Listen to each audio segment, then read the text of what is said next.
समुद्र की लहरों पर दौड़ती भारत की अर्थव्यवस्था अब नई दिशा ले रही है। ब्लू इकोनॉमी के तहत सरकार और निजी कंपनियां मिलकर स्मार्ट हाईटेक बंदरगाह विकसित कर रही हैं। जहां कभी जहाजों को घंटों इंतजार करना पड़ता था, आज एआई, सेंसर और ऑटोमेटेड क्रेन्स मिनटों में काम पूरा कर रहे हैं। भारत का लगभग 95% व्यापार मात्रा के आधार पर और 70% मूल्य के आधार पर समुद्री मार्ग से होता है। 7,517 किलोमीटर लंबी तटरेखा और 200 से अधिक बंदरगाह देश की आर्थिक ताकत की रीढ़ हैं।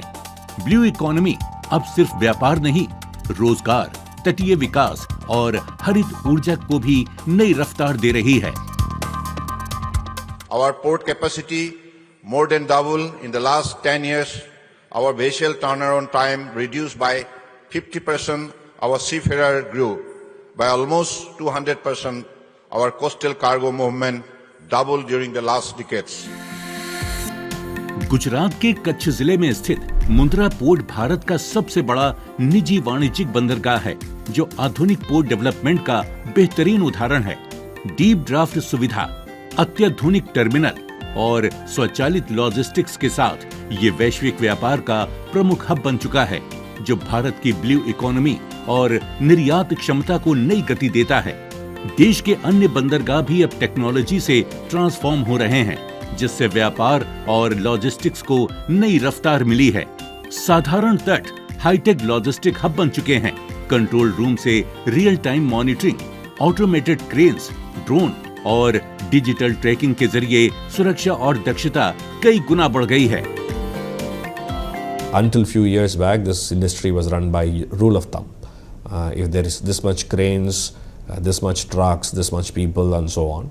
I think all that is getting eliminated now. So the computers decide on what is the right mix of equipments that needs to come in. So that means that the person deciding also should have the knowledge of how to operate these things.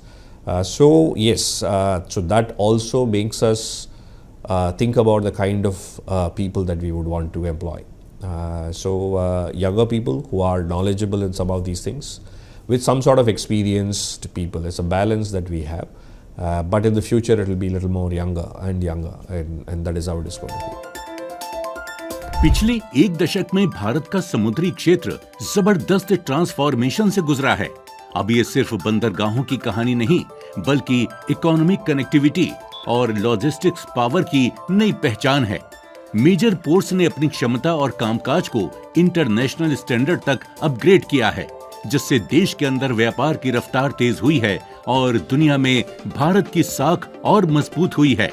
आज बंदरगाह सिर्फ जहाजों का ठिकाना नहीं, बल्कि भारत को एक उभरती हुई मैरीटाइम सुपर पावर बनाने की नींव बन चुके हैं।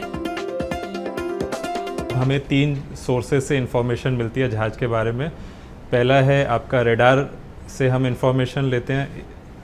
दूसरा हो गया ऑटोमेटिक आइडेंटिफिकेशन सिस्टम, जो कि हर शिप अपना एक आइडेंटिटी, अपना स्पीड, अपना डायरेक्शन, ये सारी इंफॉर्मेशन ट्रांसमिट करता है एक VHF फ्रीक्वेंसी बेस्ड डिवाइस के थ्रू, और वो इंफॉर्मेशन भी इसके ऊपर एक लेयर के रूप में दिखाई देती है। इसके अलावा तीसरा जो हमारा जरिया है, फिर हमारे CCTV कैमराज जो हैं वो भी इसके साथ इंटीग्रेटेड हैं, तो हम विजुअली भी ट्रैक कर सकते हैं वेसल्स को।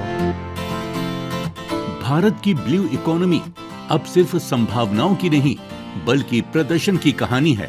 टेक्नोलॉजी, युवाओं की ताकत और पब्लिक प्राइवेट साझेदारी के दम पर देश के पोर्ट्स वैश्विक प्रतिस्पर्धा में नई पहचान बना रहे हैं। समुद्री ताकत के सहारे भारत आत्मनिर्भर, सक्षम और भविष्य का मैरीटाइम सुपर पावर बनने की दिशा में तेजी से आगे बढ़ रहा है।